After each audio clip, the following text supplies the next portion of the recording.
దేవునికి స్తోత్రం. ప్రభు నామంలో మీ అందరికి వందనాలు. ఈరోజు ఆదికాండం 40వ అధ్యాయాన్ని ధ్యానం చేసుకుందాం ప్రియులారా.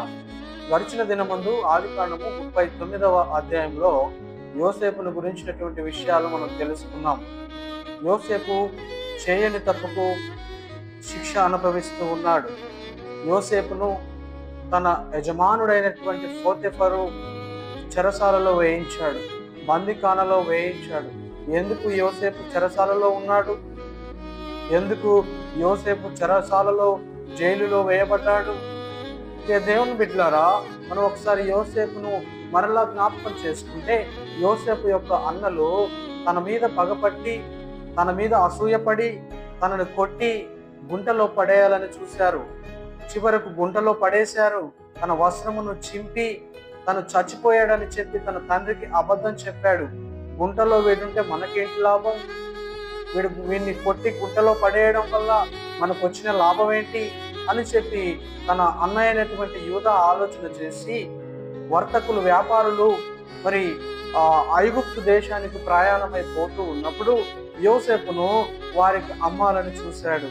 అమ్మాలని చూసినప్పుడు యోసేపును ఆ గుంటలో నుంచి మరలా బయటికి తీసుకొచ్చి యోసేపును మరి ఐగుప్తు దేశానికి వెళుతున్నటువంటి ఆ వర్తకులకు, ఇష్మాలేయులకు ఆ యోసేపును అమ్మివేశారు. ఆ విధంగా యోసేపు పోతీఫరు ఇంటిలోకి చేర్చబడ్డాడు. ప్రియ దేవుని బిడ్డలారా, ఎప్పుడైతే యోసేపు పోతీఫరు ఇంటిలోకి వెళ్ళిపోయాడో యోసేపు మరి ఆశీర్వదింపబడ్డాడు. దేవుడు యోసేపుకు తోడై ఉండి, దేవుడు యోసేపును ఆశీర్వదిస్తూ అంచెలంచెలుగా హెచ్చించడానికి దేవుడు యోసేపు మీద ఒక గొప్ప ప్రణాళిక కలిగి ఉన్నాడు. ప్రియ దేవుని బిడ్డలారా, అదేంటో మనం తర్వాత అధ్యాయంలో క్షుణ్ణంగా గమనిస్తాం. ప్రియ దేవుని బిడ్డలారా, యోసేపును అమ్మివేశారు. సొంత అన్నలు యోసేపును అమ్మివేశారు. అంత మాత్రమే కాదు, హింసించారు, కొట్టారు. కొట్టి గుంటలో పడవేసి రకరకాలుగా యోసేపును దుఃఖపెట్టారు. దేవుని బిడ్డలారా, ఎందుకు ఆ అవసరం వచ్చింది? యోసేపును కొట్టి గుంటలో వేయాల్సినటువంటి అవసరం ఎందుకు వచ్చింది? వారు ఎందుకు తన తమ్ముడైనటువంటి యోసేపుపై అంత పగను పెంచుకున్నారని మనం పరిశీలన చేస్తే, యోసేపు మరి గొప్పవాడు, యోసేపు నీతిమంతుడు, యథార్థవంతుడు, తన తండ్రి ఎడల భయభక్తులు కలిగి తన తండ్రి మాటను వినేటటువంటి వాడు. తండ్రి ఏమి చెప్పితే దానిని పూజ తప్పకుండా చేసేటటువంటి యోసేపును మనము చూస్తూ ఉన్నాం. ప్రియులారా, యోసేపు జాగ్రత్తగా భయభక్తులు కలిగి ఎదుగుతూ ఉన్నాడు. రాహేలు మరణించిన తర్వాత తన తండ్రి అయినటువంటి యాకోబు యోసేపును అమితంగా ప్రేమిస్తూ ఉన్నాడు. తనకు ఒక నిలువుటంగిని గుర్తించాడు. యోసేపుపై మరి శ్రద్ధను చూపిస్తూ ఉన్నాడు, ప్రేమను కనపరుస్తూ ఉన్నాడు. దానిని బట్టి యోసేపు యొక్క అన్నలు అది చూసి అసహించుకుంటున్నారు, అది చూసి ఓర్వలేకపోతూ ఉన్నారు. తమ్ముడిని ప్రేమించిన విధానాన్ని బట్టి తమ్ముని మీద మరి ప్రత్యేకమైనటువంటి శ్రద్ధ చూపిస్తున్నాడని చెప్పి యోసేపు మీద పగ పెంచుకున్నారు తన సొంత అన్నలు. ప్రియులారా, అలాగే యోసేపు మరి తృణీకరింపబడ్డాడు, అన్నల చేత తృణీకరింపబడ్డాడు. అయినను దేవుడు యోసేపుకు తోడై ఉండి, యోసేపు వెన్నంటే ఉండి, యోసేపుకు ప్రాణాపాయము కలగకుండా దేవుడు ముందే తన ప్రణాళికలో గుర్తు చేసుకొని యోసేపును మరి పోతీఫరు ఇంటిలోకి మరి రప్పించబడ్డాడు. దేవుని ద్వారా అలాగే యోసేపు పోతీఫరు ఇంట్లో మరి తను అడుగుపెట్టిన ప్రతి చోట దేవుడు హెచ్చించడం మొదలు పెట్టాడు. నమ్మకమైనటువంటి వ్యక్తిగా, యథార్థమైనటువంటి వ్యక్తిగా మరి పోతీఫరు ఎడల యోసేపు కనపరుస్తూ నీతిమంతుడిగా ఉంటూ ఉన్నాడు. ప్రియులారా, దానిని బట్టి పోతీఫరు తనకు కలిగినదంతయు తనకు అప్పగించాడు. యోసేపుకు అప్పగించి, ఇది నీవే చూసుకో, నువ్వు యథార్థవంతుడిగా, నీతిమంతుడిగా, నాకు నమ్మకముగా కనిపిస్తా ఉన్నావు అనేటటువంటి గొప్ప సాక్ష్యాన్ని యోసేపు పొందుకొని పోతీఫరు ఇచ్చినటువంటి సమస్తము మీద అధికారాన్ని కలిగి ఉన్నాడు. సమస్తమును ఏలడానికి సిద్ధంగా ఉన్నాడు. అమ్మబడినటువంటి వ్యక్తి పోతీఫరు ఇంటిలో గొప్పవాడయ్యాడు. పోతీఫరు సమస్తమును యోసేపుకు అప్పగించినప్పుడు మరి దాన్ని నమ్మకముగా కొనసాగిస్తూ ఉన్నాడు, నమ్మకముగా పనిచేస్తూ ఉన్నాడు. దేవుని బిడ్డలారా, పోతీఫరు తను తినేటటువంటి తిండి తప్ప మరి దేని మీద మరి దేని వైపు పట్టించుకునేటటువంటి వాడు కాదు. ఏదైనాను యోసేపు మాత్రమే చూసుకోవాలి. అన్ని కూడా యోసేపు చూసుకుంటూ ఉన్నాడు, ఇంటిలో పని చేస్తూ ఉన్నాడు. నమ్మకమైనటువంటి వ్యక్తిగా యోసేపు కొనసాగుతూ ఉన్నాడు. దేవుని బిడ్డలారా, అలాంటి వారు మనలో ఉన్నారా? పని చేసే చోట నమ్మకమైనటువంటి పనిని కొనసాగించేటటువంటి వ్యక్తులు ఎవరైనా ఉన్నారా? మనం పని చేసే చోట నమ్మకంగా యథార్థంగా ఉండాలి. మనం ఎక్కడైతే పని చేస్తూ ఉన్నామో, ఎక్కడైతే ఉద్యోగం చేస్తూ ఉన్నామో, ఎక్కడైతే మనము మరి వ్యాపారం చేస్తూ ఉన్నామో అక్కడ మనము నీతిగా యథార్థంగా ఉండేటటువంటి తత్వాన్ని కలిగి ఉండాలి. ఆనాడు యోసేపు అమ్మబడ్డాడు. అమ్మబడిన తర్వాత యజమాని చెప్పినటువంటి ప్రతి పనిని నమ్మకంగా చేస్తూ ఉన్నాడు, నమ్మకంగా కొనసాగుతూ ఉన్నాడు. దేవుడు తోడై ఉన్నాడు గనక యోసేపు ధైర్యంగా ముందుకు వెళ్తా ఉంటున్నాడు దేవుని ద్వారా. అలాగూ అన్నల చేత అమ్మబడి యోసేపు గొప్పవాడయ్యాడు. అలా రోజులు గడుస్తూ ఉన్నటువంటి ఆ సమయంలో తన యజమానుడైనటువంటి పోతీఫరు యొక్క భార్య పాపపు తలంపులతో, పాపిష్టి ఆలోచనలతో ముందుకు కొనసాగుతూ ఉంది. యోసేపు సుందరవంతుడు, అందగాడు, రూపవంతుడు కనుక యోసేపు మీద మరి తన యజమానుడైనటువంటి పోతీఫరు యొక్క భార్య కన్నువేసింది. తనని పొందాలని చూస్తూ ఉంది, తనతో వ్యభిచారం చేయాలని చూస్తూ ఉంది. యోసేపును సమయం దొరికినప్పుడల్లా శోధిస్తూ ఉంది. యోసేపు దగ్గరికి వచ్చి మాట్లాడుతూ ఉంది, తీపి కబుర్లు చెప్తా ఉంది, మాటల్లో పడేసి మరి రకరకాలుగా మాట్లాడి యోసేపుని లొంగ తీసుకోవాలని చూస్తూ ఉంది. ఒక పని మనిషిని తను పొందాలనుకుంటుంది ప్రియులారా. ఎందుకనగా దేవుడు ఆ యొక్క యోసేపుకు తోడై ఉండి నడిపిస్తూ ఉన్నాడు గనక, యోసేపు యవనస్తుడిగా ఉన్నాడు గనక, యోసేపు 17 సంవత్సరాల వయసులో మరి అందముగా కనిపిస్తూ ఉన్నాడు గనక, పోతీఫరు భార్య భర్త ఉన్నప్పటికీ, భర్త అన్ని చక్కగా మరి చూసుకుంటూ ఉన్నప్పటికీ, తన ధర్మము నెరవేరుస్తూ ఉన్నప్పటికీ కూడా పోతీఫరు భార్య మరి యోసేపుపై కన్ను వేసి దినదినము శోధిస్తూ ఉండడని లేఖనాల్లో రాయబడి ఉంది దేవుని బిడ్డలారా. అలాగూ మరి పోతీఫరు భార్య యోసేపు దగ్గరకు వచ్చి దినదినము మాట్లాడుతూ ఉంది, యోసేపుకు లేనిపోని మాటలు చెప్తూ ఉంది. అయినను యోసేపు ఆమె పలికినటువంటి మాటలు ఏవి కూడా పట్టించుకోకుండా దేవుని వైపు చూస్తూ దేవుని భయభక్తులు కలిగి ముందుకెళ్తా ఉంటున్నాడు. దేవుని బిడ్డలారా, ఒక దినమందు పోతీఫరు భార్య యోసేపు దగ్గరికి వచ్చింది. ఆ దినమందు ఇంటిలో పనివారు ఎవరు లేనిది సమయము చూసుకొని యోసేపు దగ్గరకు వచ్చి, నీవు నన్ను పొందు, నీవు నాకు కావాలి అని చెప్పి యోసేపుని తొందర చేస్తూ ఉంది. నీవు నా దగ్గరికి వస్తావా, నీవంటే నాకు ఇష్టము అని చెప్పి యోసేపును దగ్గర చేసుకోవాలని చూస్తూ ఉంది. యోసేపు దగ్గరికి వచ్చి పాపము చేయాలని పాపిష్టి తలంపులు కలిగి పోతీఫరు భార్య ఆలోచన చేసింది ప్రియ దేవుని బిడ్డలారా. అప్పుడు మాట్లాడుతూ ఉంటున్నప్పుడు, ఆమె తనతో మాట్లాడుతూ ఉంటున్నప్పుడు యోసేపు భయంతో గడగడలాడుతూ వణుకుచూ ఈ మాటలు మాట్లాడుతూ ఉన్నాడు. అయ్యో, నీ యొక్క భర్త నాకు సమస్తమును దయచేశాడు, సమస్తము మీద అధికారం ఇచ్చాడు, నీ మీద నాకు అధికారమే మాత్రము కూడా ఇవ్వలేదు. నా యజమానుడైనటువంటి, నన్ను చూసుకుంటున్నటువంటి, నాకు సమస్తము అప్పజెప్పినటువంటి నా యజమానుడి భార్యకి నేను ఎలా పాపము చేయగలను, ఎలా తప్పు చేయగలను, అతని భార్యను నేను ఎలా పొందగలను అని చెప్పి యోసేపు మాట్లాడుతూ ఉన్నాడు. దేవునికి వ్యతిరేకంగా నేను ఈ పాపము చేసిన యెడల దేవుడు నన్ను శిక్షిస్తాడు అనేటటువంటి భయం కలిగి మరి తనతో మాట్లాడుతూ ఉంటున్నాడు. దేవుని బిడ్డలారా, ఆమె ఎంత శోధించినప్పటికీ, ఎన్ని తీపి కబుర్లు మాటలు చెప్తూ ఉన్నప్పటికీ యోసేపు మరి ఆమెని మాత్రము కూడా చెరపాలని చూడలేదు, ఆమెను పొందాలని ఆలోచన కలిగి లేడు.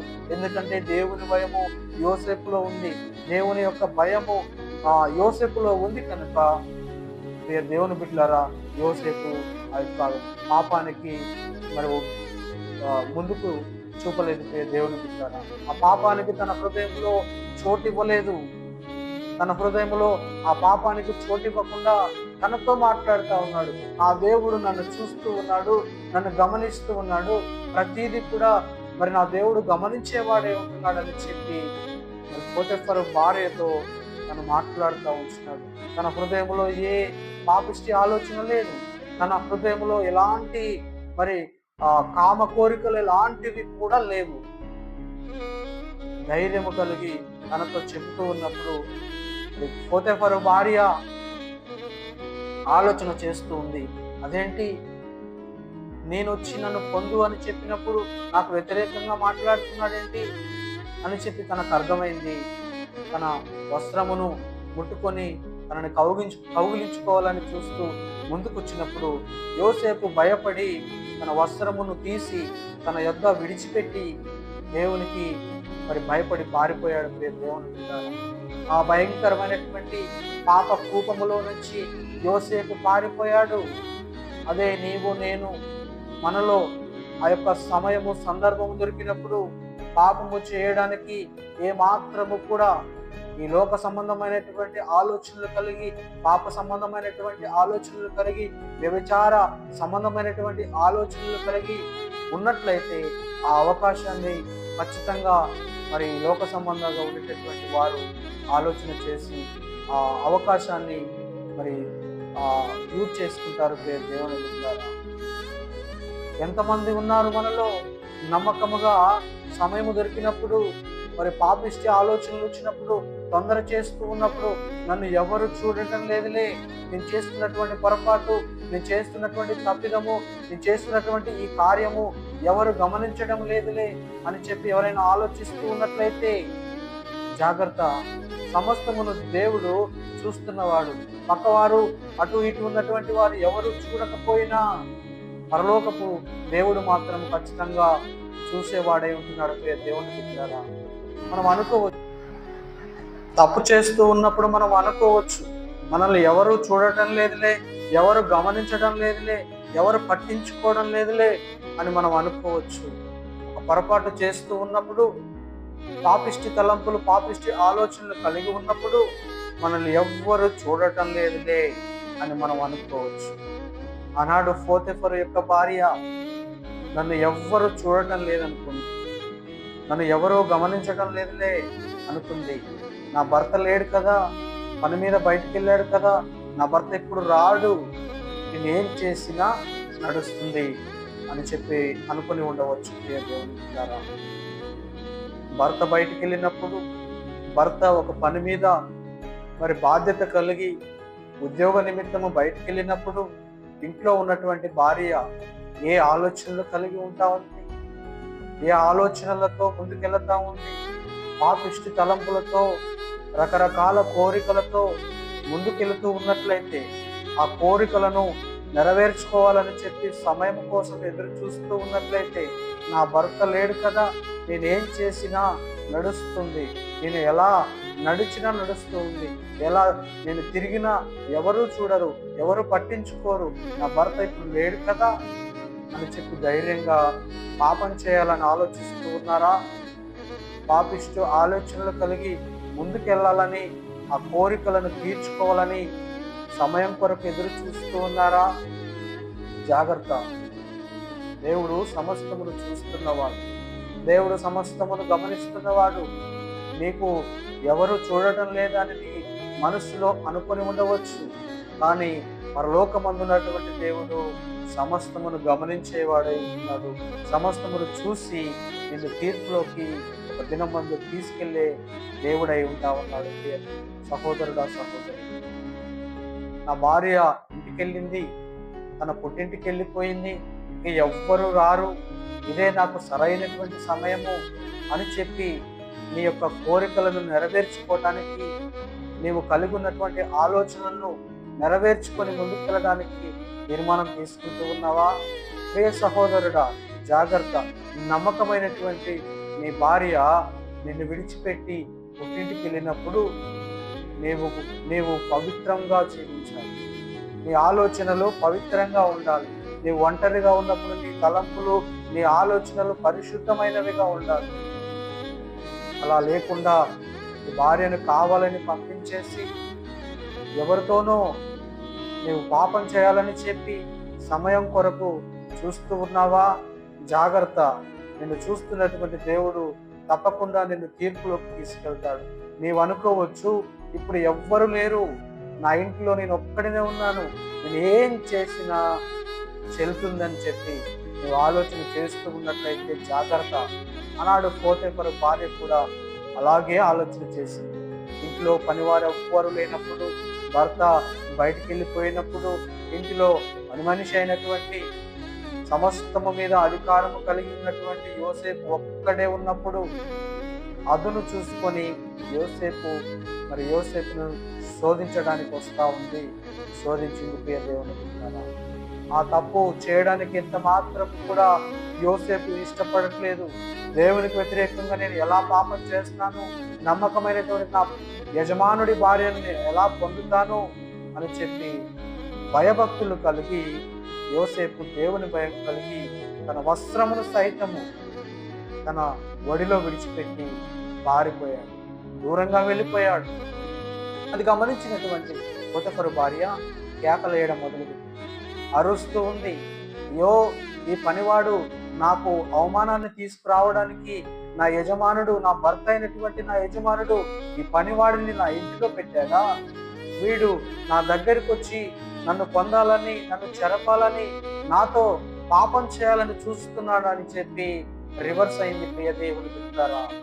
ఎందుకంటే తను కోరుకున్నది పొందుకోలేకపోయింది కనుక యోసేపు మీద అబద్ధము పలుకుతా ఉంది, అబద్ధపు మాటలు పలుకుతా ఉంది, చేయని తప్పును తన మీద తోస్తా ఉంది. ఎందుకంటే తన దగ్గర ఒక సాక్ష్యం ఉండిపోయింది. ఆ వస్త్రాన్ని పట్టుకొని పనివారందరినీ పిలిచి ఆ పనివారితో చెప్తా ఉంది, నా యజమానుడు నాకు అవమానకరంగా ఈ పనివాడిని తీసుకొచ్చి ఇక్కడ పెట్టాడు, వీడు ఆమెకు ఆలోచనలు కలిగి నా దగ్గరికి వచ్చి నన్ను పొందాలని, నాతో వ్యభిచారం చేయాలని చెప్పి వీడు నా దగ్గరకు వచ్చాడని చెప్పి మరి అబద్ధపు మాటలు పలుకుతూ ఉంది. అలా పలికి తన యజమానుడైనటువంటి పోతీఫరు ఇంటికి రాగానే మరి విషయాలన్నీ కూడా చెప్పి తన మీద అబద్ధపు మాటలు మాట్లాడి తన గురించి చెప్తా ఉంది ప్రియ దేవుని బిడ్డలారా. అది విన్నటువంటి పోతీఫరు తన భార్య చెప్పినటువంటి మాటలన్నీ కూడా నమ్మాడు. ఎందుకనగా తను మరి ఆస్తి అంతటి మీద తను కలిగి ఉన్నటువంటి దాని మీద అధికారం ఇచ్చాడు కనుక వీడు ఈ యొక్క భయంకరమైనటువంటి పాతకానికి మరి పాల్పడతాడా అని చెప్పి పోతీఫరు కోపంతో రగిలిపోతూ యోసేపును పిలిపించి ఆ యొక్క అధికారులతో యోసేపును చెరసాలలో వేయించాడు. చేయని తప్పుకు యోసేపు శిక్ష పొందుకున్నాడు. ఏమాత్రము కూడా యోసేపు పాపిష్టి ఆలోచనలో కలిగి లేదు, పాపిష్టి తలంపులు కలిగి లేదు. తను చెప్పినటువంటి మాటలకు ఏమాత్రము కూడా లొంగలేదు. దేవునికి భయపడి యథార్థముగా నీతిగా ఉన్నప్పటికీ కూడా యోసేపు తను పలికినటువంటి మాటలను బట్టి చెరసాలలో వేయబడ్డాడు, జైల్లో వేయబడ్డాడు. భర్త అయినటువంటి పోతీఫరు తీసుకెళ్లి యోసేపును చెరసాలలో వేయించాడు. దేవుని బిడ్డలారా, అక్కడ కూడా దేవుడు యోసేపుకు తోడైంది ముందుకు నడిపిస్తూ ఉన్నాడు. ఆ చెరసాల యొక్క అధిపతి యోసేపు మీద కనికరపడి జాలిపడి తనని దగ్గరికి పిలిచి మరి ఆ జైల్లో ఉన్నటువంటి ప్రతి వారి మీద మరి ఒక అధికారిగా నియమించాడు యోసేపు. దేవుని బిడ్డలారా, నమ్మకమైనటువంటి యథార్థవంతమైనటువంటి మనము పనులు చేస్తూ ఉన్నట్లయితే దేవుడు ఒక దినాన హెచ్చిస్తాడు. నమ్మకంగా జీవించినట్లయితే దేవుడు గొప్ప చేస్తాడు అనేటటువంటి విషయాన్ని మర్చిపోవద్దు. యోసేపు నీతిగా ఉన్నాడు కాబట్టి జైలులో కూడా మరి నీతిమంతుడిగా ఎంచబడ్డాడు. అధికారిగా కనికరపడి జాలిపడి ఆ యొక్క పాపము తప్పు చేసినటువంటి వారందరిపైన మరి ఒక ఉన్నతమైన వ్యక్తిగా యోసేపు మరి పిలువబడ్డాడు దేవుని ద్వారా. అలా కొనసాగుతూ ఉన్నటువంటి సమయంలో 40వ అధ్యాయంలో మనం గమనించినట్లయితే ఐగుప్తు రాజు ఫరో దగ్గర ఉన్నటువంటి పని మనుషులు అతని దృష్టికి తప్పు చేశారు, ఫరో దృష్టికి పొరపాటు చేశారు. అది గమనించినటువంటి ఫరో ఆ పని వారిని పిలిపించి వారిని హెచ్చరిస్తూ ఉన్నాడు, వారితో మాట్లాడుతూ ఉన్నాడు. ఆ పనివారు ఒకడు మరి పానీయమును అందించేవాడు, పానదాయకుడు, మరొకడు భక్ష్యకారుడు, అనగా మరి రాజుకు రొట్టెలను ఆహారమును అందించేటటువంటి వారు. వీరిద్దరూ కూడా ఫరో దగ్గర పనివారుగా ఉన్నారు. వారు ఆయన దృష్టికి తప్పు చేశారు. అది మరి నిరూపించినటువంటి ఆ ఫరో వారి ఇద్దరిని తీసుకెళ్ళి జైల్లో పడేశారు. ఆ జైలు యోసేపు ఉన్నటువంటి జైలుకు దేవుని బిడ్డలారా, ఆ పనివారు జైల్లో వేయబడ్డారు. పానదాయకుడు, భక్ష్యకారుడు యోసేపుతో కూడా జైల్లో ఉన్నారు. ఆ జైలులో తప్పు చేసిన వారి, అలాగే పొరపాటు చేసిన వారి వెంట మరి వీరు కూడా ఉన్నారు. ప్రియ దేవుని బిడ్డలారా, వారందరి పైన యోసేపుకు ఒక అధికారం ఉంది. వారికి సేవ చేసేటటువంటి ఒక ఉన్నతమైనటువంటి వ్యక్తిత్వాన్ని కలిగి యోసేపు ముందుకెళ్తున్నటువంటి సమయంలో కొన్ని దినములు గడిచిన తర్వాత ఆ ఇద్దరు కూడా పనివారు కలకన్నారు.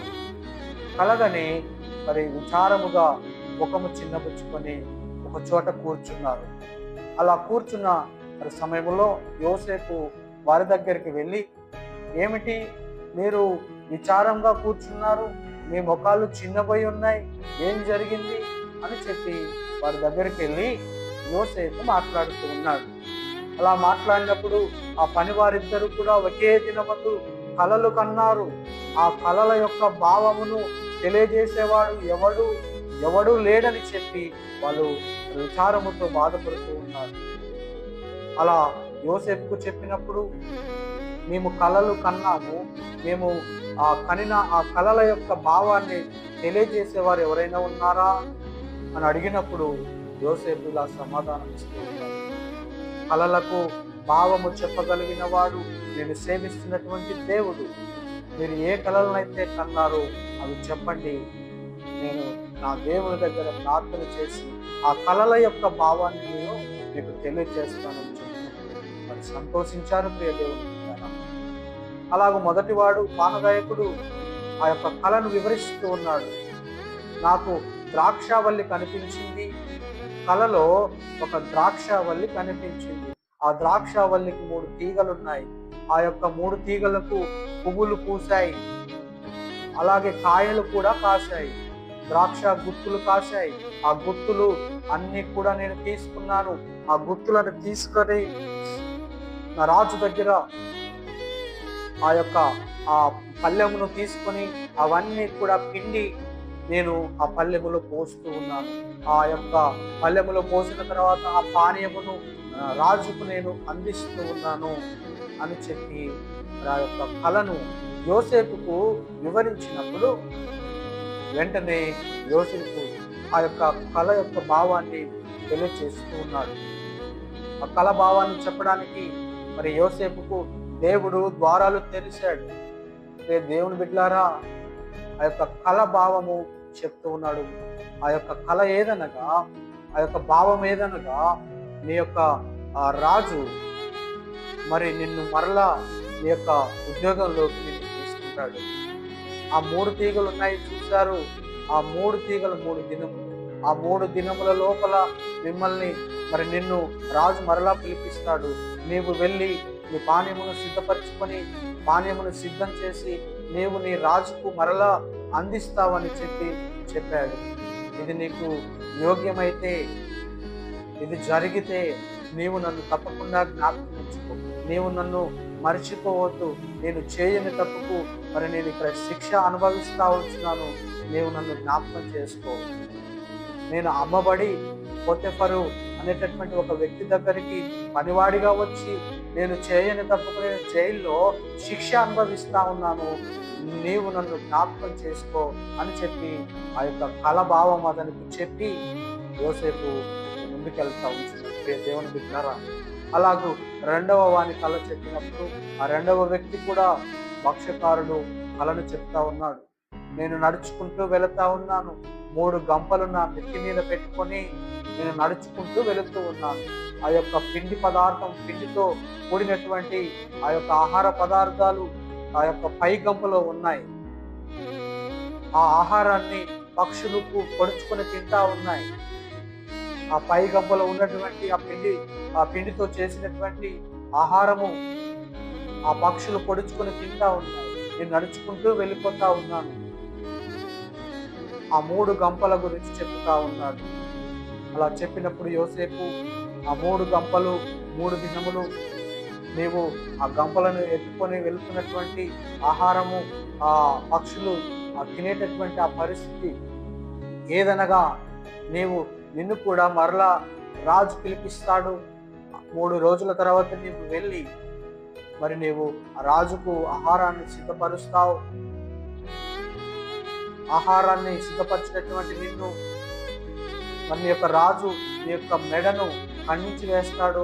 నీ మెడను తెంపి మరి వేలాడదీస్తాడని చెప్పి అతనితో చెప్పినప్పుడు నీ యొక్క ఆ తలను పక్షులు పొడుచుకొని తింటాయి, నీ దేహాన్ని పక్షులు పొడుచుకొని తింటాయి అని ఆ యొక్క కళ యొక్క భావాన్ని చెప్పినప్పుడు మరి అతను ఎంతో విచారంతో, బాధతో, భయంతో ముందుకెళ్తా ఉంటాడు. ముందు వాడు పానదాయకుడు చెప్పినటువంటి ఆ కళను బట్టి తను సంతోషిస్తూ ఉన్నాడు. రెండవ వాడు మాత్రం విచారముతో మరి ఆలోచన చేస్తూ భయంతో ముందుకెళ్తా ఉన్నాడు. ఆ దినములు రానే వచ్చాయి. దేవుని బిడ్డలారా, ఆ యొక్క ఫరో రాజు యొక్క జన్మదినము సందర్భముగా ఫరో రాజు ఆ యొక్క ఇద్దరి పనివారిని పిలిపించాడు, గొప్ప విందు చేశాడు. ఆ దినమందు మరలా పానదాయకుని పిలిపించి ఆ పానీయమును అందించమని కోరతా ఉన్నాడు. అలాగే ఆ పానదాయకుడు పానీయమును సిద్ధపరిచి ఆ పల్లెమును తీసుకుని రాజు దగ్గరికి వెళ్ళి ఆ పానీయమును అందించాడు. సంతోషముగా మరి ఆ రాజు ఆ పానీయమును పుచ్చుకున్నాడు. రెండవ వాడు కూడా ఆహారాన్ని సిద్ధపరిచి ఆ యొక్క పల్లెములో తీసుకొని వెళ్ళినప్పుడు మరి రాజు ఆ రెండవ వ్యక్తి భక్ష్యకారుని యొక్క మెడను నరికి ఆ యొక్క గుమ్మానికి వేలాడదీశాడు. ఆ యొక్క మెడను పక్షులు పొడుచుకుని తింటా ఉంటారు. ఆ 2 కళల యొక్క భావము నెరవేరింది. దేవుని బిడ్డలారా, యోసేపు చెప్పినటువంటి ఆ కళల యొక్క భావము ఖచ్చితంగా నెరవేరింది. అలాగూ దేవుడు యోసేపుకు గొప్ప వరాన్ని ఇచ్చాడు. కళల యొక్క భావాన్ని చెప్పేటటువంటి వరాన్ని యోసేపు పొందుతున్నాడు. చిన్నతనంలోనే తన అన్నలకు కళల గురించి వివరించాడు. ఆ కళల యొక్క భావాన్ని చెప్పాడు, కానీ వారు నమ్మలేదు. వారు తృణీకరించారు. యోసేపును మరింత పగపట్టారు. యోసేపును చంపాలని చూశారు. తండ్రి కూడా గద్దించి యోసేపును మరి నిల్చోబెట్టారు. దేవుని బిడ్డలారా, తర్వాత అధ్యాయాలలో మనము చూస్తాం, యోసేపును దేవుడు హెచ్చించబోతూ ఉన్నాడు. యోసేపును గొప్ప చేయబోతా ఉన్నాడు. యోసేపును మరి ఆశీర్వదించబోతా ఉన్నాడు అనేటటువంటి విషయాలను మనము తర్వాత అధ్యాయంలో తెలుసుకుంటాం. దేవుని బిడ్డలారా, యోసేపు నమ్మకముగా యథార్థంగా ఉన్నాడు కనుక మరి దేవుడు ఆశీర్వదిస్తూ ఉన్నాడు. కళల భావాన్ని చెప్పిన తర్వాత ఆ యొక్క పానదాయకుడు యోసేపును మర్చిపోయాడు. యోసేపును గురించి ఆలోచన చేయటం లేదు. యోసేపు చెప్పినటువంటి ఆ కళ భావాన్ని మాత్రమే గుర్తుంచుకున్నాడు, కానీ యోసేపును మర్చిపోయినట్టుగా లేఖనాలలో రాయబడి ఉంది. ప్రేమించారా, ఖచ్చితంగా యోసేపు చెప్పినట్టుగానే జరిగింది. అలాగూ యోసేపు ముందుకెళ్తా ఉంటున్నాడు. దేవుడు యోసేపును ఆశీర్వదిస్తున్నాడు కనుక అలా ముందుకెళ్తూ మరి ఫరో దగ్గర అలా జరగటం వల్ల దేవుడు యోసేపును హెచ్చించి ముందుకు తీసుకెళ్తా ఉంటున్నాడు. దేవుని బిడ్డలారా, చదవబడినటువంటి ఈ లేఖనాన్ని బట్టి, ఈ అధ్యాయమును బట్టి దేవుడు యోసేపుకు తోడై ఉన్నాడని మనం నమ్మాము. మనకు కూడా దేవుడు తోడై ఉంటున్నాడు. మనము ఏ పరిస్థితుల గుండా వెళ్ళినప్పటికీ, ఎలా మనము ముందుకు సాగుతూ ఉన్నప్పటికీ దేవుడు మనకు తోడై ఉంటా ఉంటున్నాడు. నమ్మకంగా యథార్థంగా దేవుని సేవించినట్లయితే, దేవుని ఎడల భయభక్తులు కలిగి ఉన్నట్లయితే, యథార్థమైనటువంటి ప్రవర్తనను కలిగి ఉన్నట్లయితే దేవుడు ఖచ్చితంగా మనల్ని ఆశీర్వదిస్తాడు. ఏదో ఒక దినాన్న గొప్ప చేస్తాడు. ఏదో ఒక దినాన్న మనల్ని పైకి లేవనెత్తుతాడు. అనేటటువంటి విషయాన్ని మర్చిపోదు. దేవుని బిడ్డలారా, చదవబడినటువంటి ఈ లేఖనాన్ని బట్టి మనము మన దేవాతి దేవుణ్ణి స్తుతిస్తూ మహిమపరుస్తూ ఈ కొద్ది మాటలు ముగిస్తా ఉన్నాను. దేవుని నామానికి మహిమ కలుగును గాక. ఆమేన్, ఆమేన్, ఆమేన్.